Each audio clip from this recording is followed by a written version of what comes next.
My name's Dylan Blight. Thanks for joining me for another episode of Apex Predators, ExplosionNetwork.com's Apex Legends podcast. Joining me to discuss Season 5 today, Ashley Hobley. Hey Dylan, excited to be here. Where are we dropping? Fucking hot dropping, wherever wherever that is. That's where we're going. This is the first proper episode, and what a way to start it. We're going to start by breaking down some of the key big things that have changed or been added or whatever that in Season 5. But just overall, how are you feeling about the season so far? Because obviously, map change, lots of different things that we're about to cover. Are you like, no, I hate this, let me go back to World's End or World's Edge? Or Yeah, I mean, it's interesting from a story perspective. Obviously, there's been some interesting gameplay changes. Certain weapons have been removed and that kind of thing. But I'm enjoying Season 5 so far. Got my first win the other day. So it's going pretty well so far, I think. Yeah. I'm very keen for all the story stuff because I think pretty much Season 5 is in a lot of ways the first season of where Respawn's going to start taking the story stuff a lot more. Not to say they weren't like treating it serious before, but like making it a lot more integral to the actual game and like doing more with it. Because I feel like they started noticing people were caring a lot more about the story, and they put in place a lot of the characters, and they'd started teasing all these things.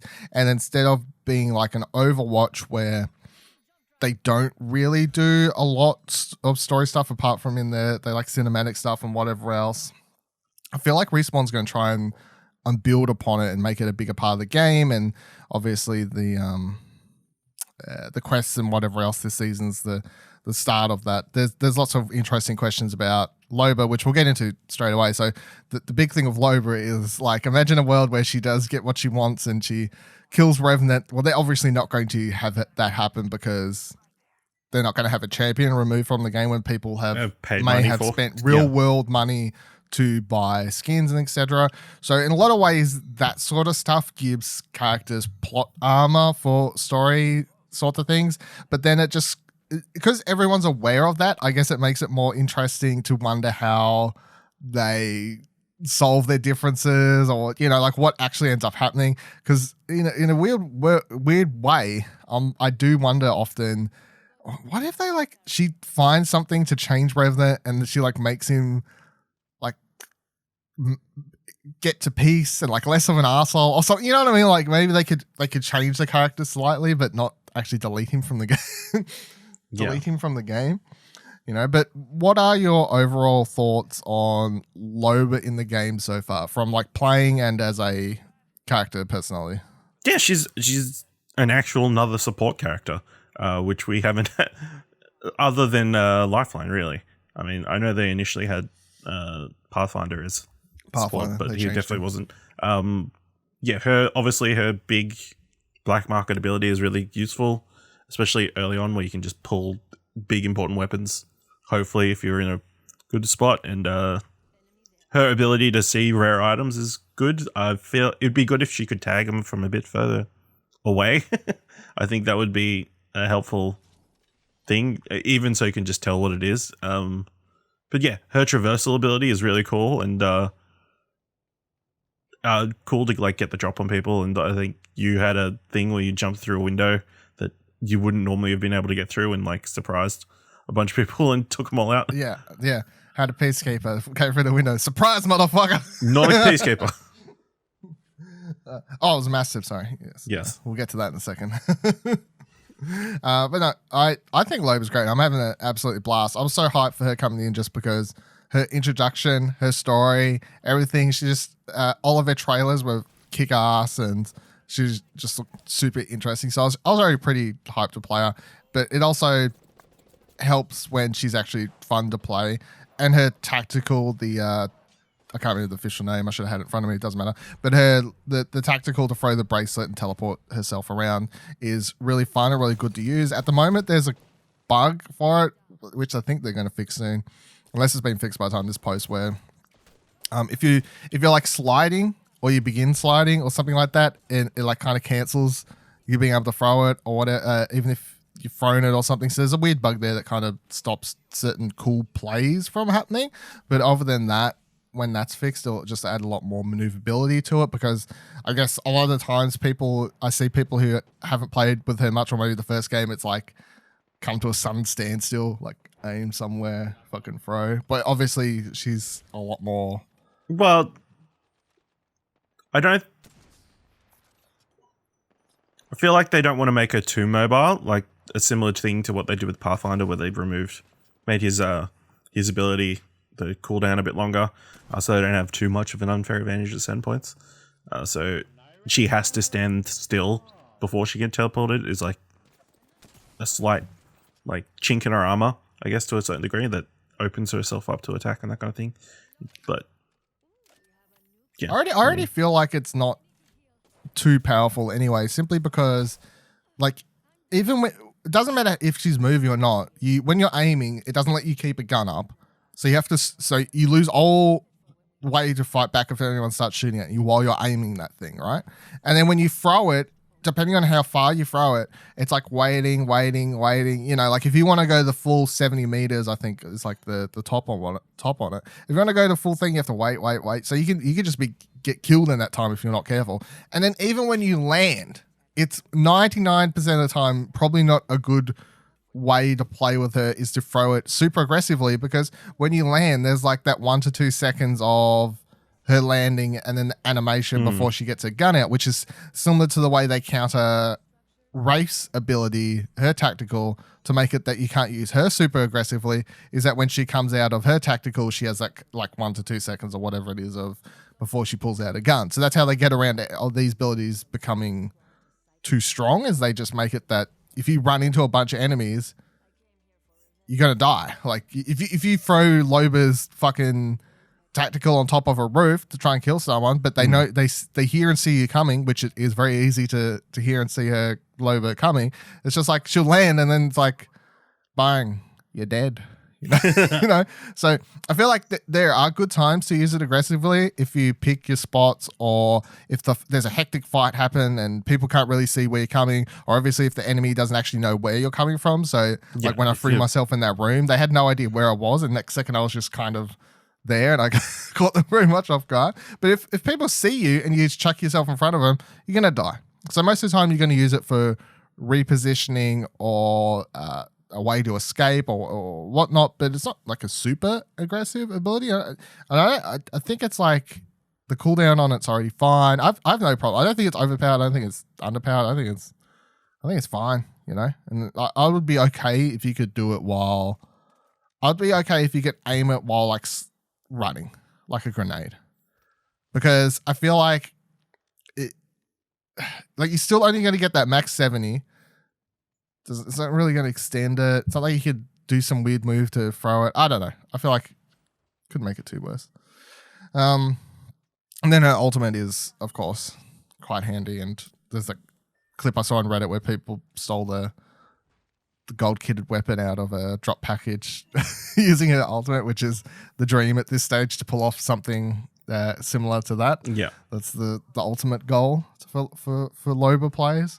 And then the other thing I'm loving about her though is the other thing they've added for this season is they're like, oh, different characters now are going to have these key lines and interactions and stuff, which I feel like they had to add simply between Loba and Brevnet, and then when they had to add it for those two characters, they were like, oh, might as well do it for a bunch of other characters that are friendly or not friendly with each other kind of thing. So makes sense, and it adds a lot more fun and different banter to the game. But yeah, it's when you're playing Loba and there's a Revenant on the team, and there's that one time, I think it was you, or maybe it was you, I don't know, but someone was playing Revenant, and it's like picked up something and then clicked thank you as Revenant, and then Revenant was like, thank you, Loba, in like the most like sarcastic sort of voice. And then when it comes up, say replies her, she's like, shut up, demon, you know, like all this stuff. I hate your face, basically. So I'm loving the interactions between her and Revenant. Just it adds a lot to the game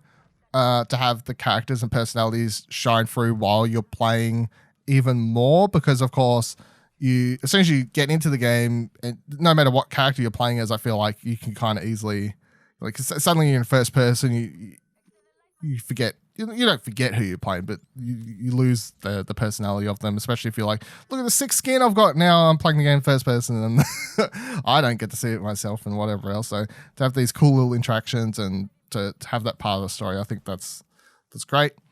So yeah, on the map, we're back at Kings Canyon, or a version of Kings Canyon. I think it's cool. I still haven't really fully got it mapped out in my head. That's probably still going to take some more time. No. But I like the major changes to it. I like the fact that they just blew up Skull Town, because that proved to me, Respawn as a developer isn't afraid of just kind of, for the sake of moving the game forward, just blowing up a lot of people's favorite place to land.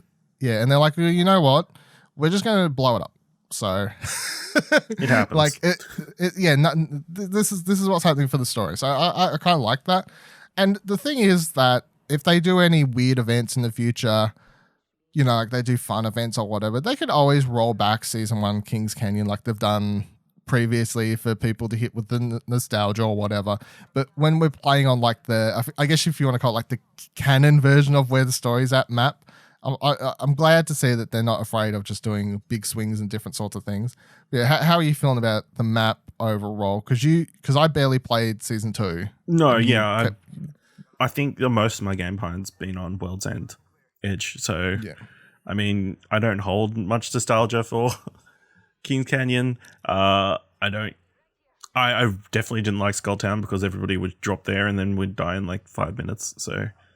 Good riddance. I mean, it's interesting. The obviously design of the new section where it's been blown up with like the skull being craned out of this ocean. You can land on it, but there doesn't seem to be anything there, and there's like a zip line across to it, but there seems to be nothing there, which is interesting. But yeah, I mean, other than that, it seems mostly the same. Obviously, there's changes to like the relay or whatever. They seem to be building something over in the wetlands relay section. So yeah, looks good. Yeah, there's lots of little things that are just like spread out. You're like, well, what's happening here? What's happening here? What's going on with this? Like, for starters, who and why is even trying to excavate the skull? You know what I mean? Like, why? why is this a thing that's happening anyway? Why didn't that massive skull get destroyed in that massive explosion? It's a very strong skull. How skull, is it still in one piece? Very strong skull, don't yeah.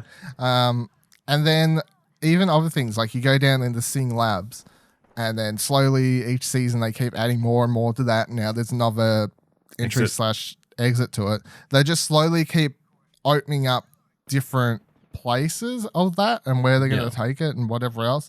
It just makes me wonder if something's eventually going to be built on this map as well. Maybe it's connected to Sing Labs or like some sort of new portal, but like a different interdimensional type situation happening. Because I guess the other thing for the map before moving on quickly is the charge stations are cool. I like them. I know I've seen on internet they're kind of, some people hate them, some people don't like them.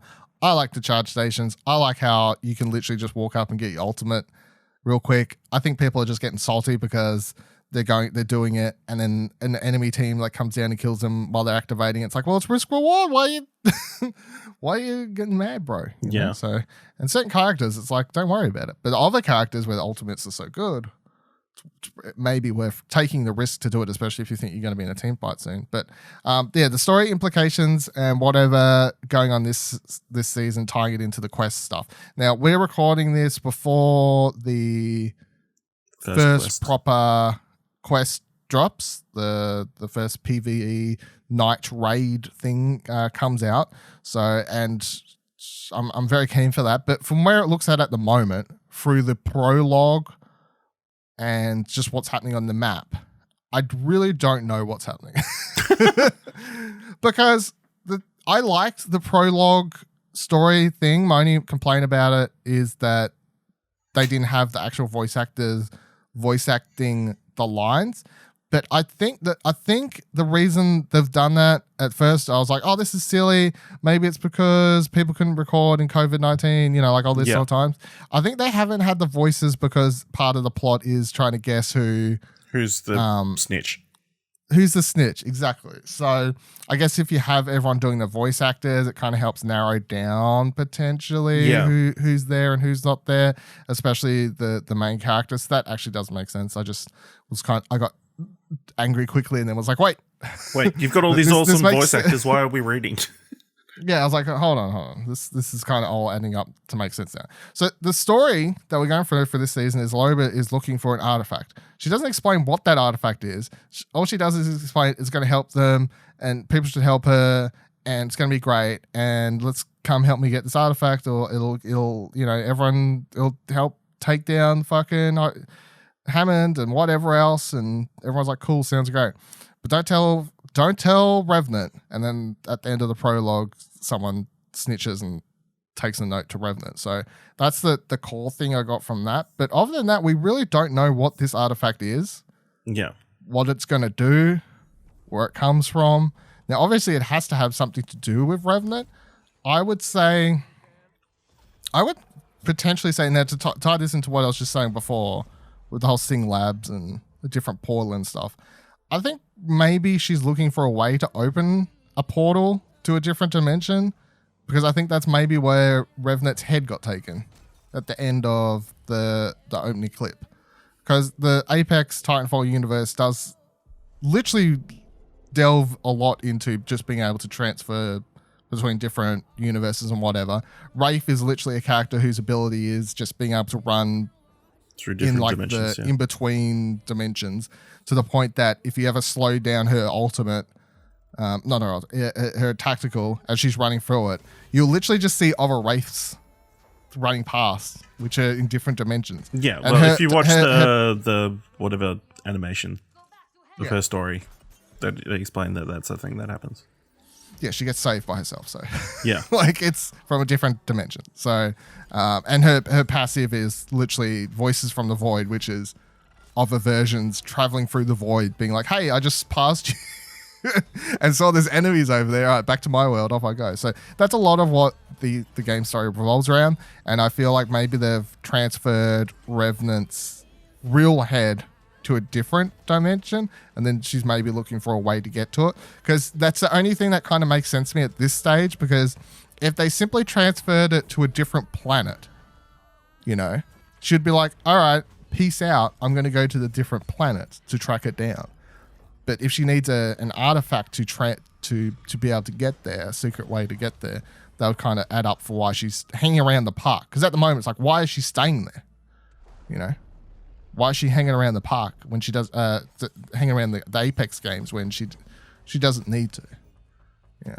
What do you think of all the?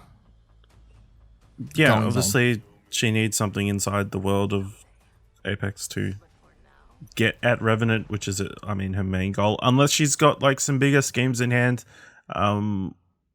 Yeah, it's hard to tell. Obviously, we know very little, and I'd be interested to see how the story is told from this point forward. Whether there's more of these prelude text-based stories, or there's actual cutscenes in the quests, because they're all going to be replayable again, as many times as you want. After you unlock the stuff, they just won't drop and that kind of thing. But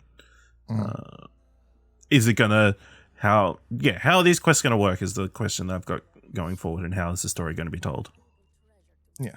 Do they get told throughout the quest? Do I get told like at a cutscene before and after? Yeah. Or are they different on a week to week basis? Like literally everyone's its own separate thing happening.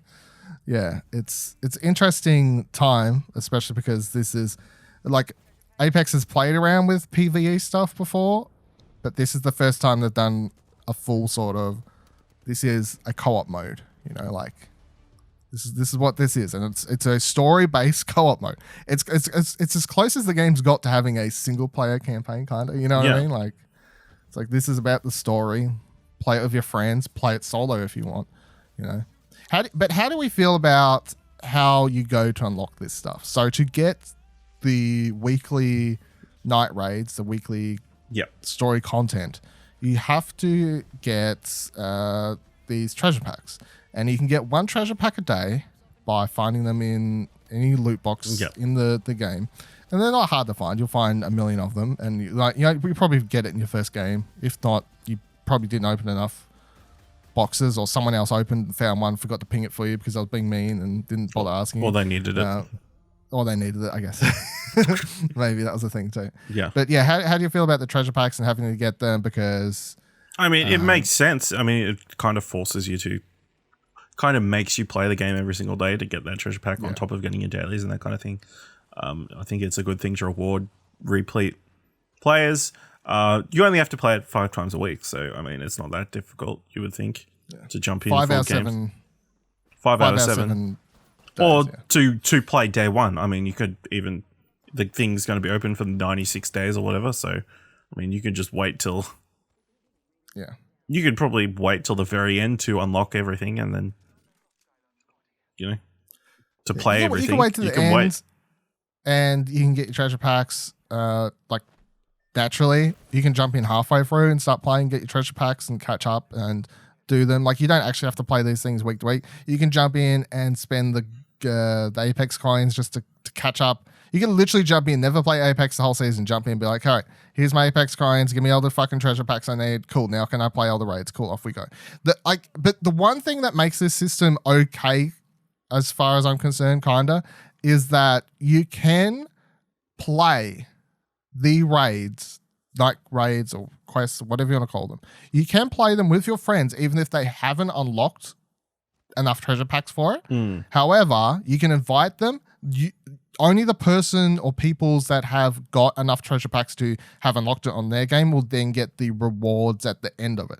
However, everyone can play them as long as they got one friend who's unlocked it and can invite you to it. So I feel like having that as a key thing here makes it like, it's not so bad. Like, because I hate when any free-to-play games or MMOs or whatever, they do the thing where they're like, and obviously a lot of them are built around like, we want you to come back daily and play our game, come back daily, play our game. That's how a lot of these systems are built, which is fine to a point. I just feel like there should always be a sort of safety net. And I feel like having this here where your friends can invite you, you just won't get the rewards. It's like, well, you'll get the content. You just won't get the rewards. And that's fair, because it's like the people getting the rewards are the people who've put in the work. But if you don't want to do that, or you can't do that because you're too busy, but you just want to play it anyway and experience it, you can still do that. So I feel like it's a nice middle ground for everything that's happening. I mean, there's also incentive that you get rewards every time you get a treasure pack. Every day you get like XP or extra rewards, Apex points or whatever. So yeah, for sure. All right, 2 other small things to talk about from the major patch changes coming into Season 5. I'm not going to go over the full patch notes, but the 2 key things I think are, 1, Mirage changes. Major Mirage changes. Now, I haven't played him since the change, but you have put a lot of... I put some time into him, yeah. You've put some time into him. So do you want to explain the major Mirage changes and then what you think of... Well, the major... When you send out a duplicate... 1, it doesn't stop at a ledge. It keeps going. That's a nice plus. Because sometimes I just drop him and then it would just stop like a meter away from you. Like, fuck, this isn't very good. But you can also take control of your duplicate. So it will mirror you however distance it is, to be more lifelike, I guess, in its directions and movement and that kind of thing. So it's easier to fool people. The other big important change is when you're going to revive people, you and the person you're reviving go invisible, get hidden. So that is like a big help. I think we've seen people walk straight past someone trying to revive somebody, and because they're because they're hidden, they walk straight past, didn't notice them, and then they go and shoot them in the back. It's great. So yeah, those are the 2 big changes. Obviously, controlling duplicates makes it easier to bamboozle people, and then the revival thing is like makes Mirage like a really helpful healer and that kind of stuff. Well, his ulti, they made the things a bit more like spread out, and they're doing stuff now, didn't they? Yeah, it moves around a bit more. I haven't really used the ulti much. I think every time I've seen someone use it, the main takeaway I have is the drones aren't just like this cluster of You know, because they go all over the place, and it seems like it's much harder to get Mirage, like the proper one. Yeah, it's hard to guess which is actually the real one, because it's much more like he spawns a Mirage of like you'd see on his party boat, like where they're doing stuff and whatever. They actually look more lifelike compared to before. It was just a bunch of dudes standing around you, like a huddle, and you'd try to escape out the side or something like that. Yeah. I think but the key thing I would say for the Mirage thing is like his tactical's a lot cooler now. I've definitely been bamboozled by people controlling it and running past and whatever else, and that's cool. Have to learn to get used to it again. The healing thing, people I've seen online complaining about it being too broken or whatever. I am of the mindset that it's not broken. We're just not used to it, and once people get used to it, it won't not be good. It will simply be a lot more counterable, because you can still hear people getting revived. And like if someone's getting revived, they can still get shot. Yeah, you can still literally shoot them. So if you hear someone getting revived literally at your feet, and instead of going, oh, that's a weird sound glitch, and moving on, just shoot the fucking ground and you'll kill them. Like, you know, it really is that simple. So I don't think it's broken. I just think it's something that people need to get used to, adapt to, and this is just something that we're going to have happen in the game a lot. I think, you know, every time a new champion comes in, sometimes depending on the power, people are going to be like, oh, that's broken. It's not broken. A lot of times it's just going to be, we're not used to it, so people complain it's broken, and then they get used to it, and it's like, okay, well, it's fine now, because I never understood how it works. So it's, of course, it's broken, because people jump to broken as the key thing to complain about anything for. It's just different. Yeah. It's like the Pathfinder changes. Like, you'll get used to it. Yeah. Well, yeah. But I haven't played Pathfinder since the changes. No, I wasn't a major Pathfinder player anyway, but yeah. Major nerf. They changed his ulti from his tactical from what was it, like 16 seconds, something like that, to 30 seconds. But they doubled it, which I think is fine, because, and the reason they gave for it is basically they were like, people in long team fights, the fact that Pathfinder could multiple times just swing around was too much. So it's like, if you're still having a long-ish team fight, you'll be able to now use it like twice, 3 times, you know? But before it was like, you won't be able to drop in, shoot a bunch of people, then shoot swing and out, escape. Yeah. Heal up and then come back in, Yeah, exactly. So I feel like it's a fair change, personally. And then the one other thing that affected me the most was the massive Peacekeeper thing, because I like a Peacekeeper, like a shotgun to the face type thing. So what they've done is they've literally just switched them. So Peacekeeper is now what you will find in drops, and the Mastiff is now the random gun that you'll be able to find out and about where you'd pick up Peacekeepers. And this was the change that made the most sense, and the example I gave you the first night I was playing is, anytime I had a Peacekeeper and I would walk up and open a care package and see a Mastiff in there, it would run towards it, be like, oh, a golden gun, and I was hoping it was Devotion, and then it would be like, Peacekeeper, Mastiff, and I'll be like, yeah, nah, I got a Peacekeeper. Why do I care? And I think that literally is the reason why they had to change, because anytime a normal gun is not as exciting as a fully kitted gold special one that you can only get from drops, they should probably just change places. You know? Yeah, that's. I mean, it makes sense. I've seen people upset that the changes happened, but I feel like the good gun's hidden away now. Yeah. So I mean, from a gameplay perspective, it makes sense. Yeah, I think it's fine, and also the Mastiff, I've been playing with it a lot more now, because I'll just find it and pick it up, and it's. I would say it still does. I'd pick it over the Evo. It's still, but the Evo, the 8, Evo 8, Evo 8, yeah. I'd still pick it over that, because I'm not a big fan of that gun. But the Mastiff just is. It still does decent amount of damage. It just gives a lot more wiggle room for error in missing your shots. Got a very and the wide. And the reload time's a little bit better than the. It's got a bigger clip and that kind of stuff. Yeah. The Peacekeeper was literally high skill level, but it was an end game damage weapon. Yeah, I mean, it was the go-to in pro games. Shortened it to PK. I mean, if the gun's being shortened, you know it's being used a lot. Yes, and it's fair, because it was, especially for pros who could hit 99 of their shots with it, it's a gun where if you hit with it, it fucking hurts. But the negative side was not big clip size, long load time, like these sorts of things. That was supposed to counterbalance. However, if you could use it, it hurt. If you hit your shots with it, it damn well hurt. So I'm fine with that change. Of course, I'm not super... I don't feel like there's anything in this game I'm ever going to feel super... I say this now and then something will change and it'll really piss me off. But at the moment, I can't really think of any sort of gun or something that, as long as it's got a good reason between it before it being changed or, updated, changed or whatever, or even the character thing, I'm like, as long as there's a good reason behind it and you can read the patch notes and be like, yeah, that does make sense, then I'm not going to get too angry about anything changes.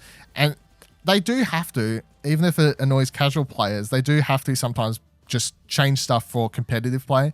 And that unfortunately may affect casual players, but that's just how any sort of game that has a competitive side works. That's just the way it goes. They're not going to be like, oh, we changed it, so only when you're playing in competitive tournaments, the Peacekeepers now and they fucking drop and the Mastiffs in the wild. Like, that's silly. No, it's they have to change it, not in the whole game. That's just how the game works. So, yeah. Any other random things that you've liked or disliked season 5 so far? No, I think we've covered most stuff. I mean, working the way through the battle pass, reading the stories and that kind of stuff, and like the images and that kind of thing of Loba dropping in, and I think it's Bangalore talking about her first arrival after the events of that trailer. I mean, it's interesting so far. So I think I'm only like level 10 on the battle pass at the moment, so keen to get more of that. I mean, it looks good. Keen to learn more. Yeah, I'm a fan too, and I can't. I don't like lock in if I'm going to do, depending on how story heavy the night raids are, will depend on how often I feel like we need to put out episodes. put out episode to discuss it. So that'll just be a thing going forward. The first one drops literally 15 hours as of recording this, just to sort of time code this one. So they'll come out, see what that's like, decide what to do then, blah, blah, blah, blah. But also this is the first episode, so I do just want to kind of reiterate the show structure for this, which is whenever, however, they could be short, they could be long, they could be fucking 15 minutes, they could be half an hour like this one, they could be an hour. They could just have me, it could have Ash, it could have other people. Who fucking knows how it's going to work? It's literally whenever the Apex gods scream that an episode should be out, that's how this show is going to work. And if you're listening to this and you've also listened to like our other show, Arcade Couch, where we talked about Apex Legends sometimes, and you're like, well, does that mean you're not going to talk about it in there? No. The breakdown to me is this. Like as of recording today, there was a story about Respawn Studios opening in another studio to work on Apex Legends game, potentially. That is something I would cover, and we will cover in Arcade Couch. This show is solely going to be talking about the actual game, not the development of it, not the behind the scenes of it. Like, we're going to be talking about the story, we're going to be talking about what's actually happening in the game, the stuff we're actually playing. That is the purpose of this podcast. And not to say we can't talk about that on Arcade Couch if something major happened, and like we want to discuss it, we can talk about it in two places. But this is diving in, talking about the fucking map changes, the story stuff, the quests, the treasure, like stuff that would go to Mirage changes, fucking Peacekeeper and Mastiff swaps. This is what this is. Now we'll be back here in a couple of days talking about how great the story content that thing was. I don't know. We'll stay tuned to find out. But I'll do it for the first episode of Apex Predators. You can find the show on all podcast services if that's how you're listening to it and not how you're listening to it. You can also find it on YouTube if that's how you're listening to it and or not listening to it. If you'd like one or the other and you're listening to it / watching it in one and you'd prefer the other, go find your perfect place to partake in Apex Predators. You can figure it out yourself. You can follow all of us on Twitter by heading to explosionnetwork.com/Twitter. Check out explosionnetwork.com for more stuff, including Arcade Couch, which I just mentioned, which is our weekly video game podcast. And until next episode, I don't really have an outro sorted for the show. Help me think of one before the next one. Bye.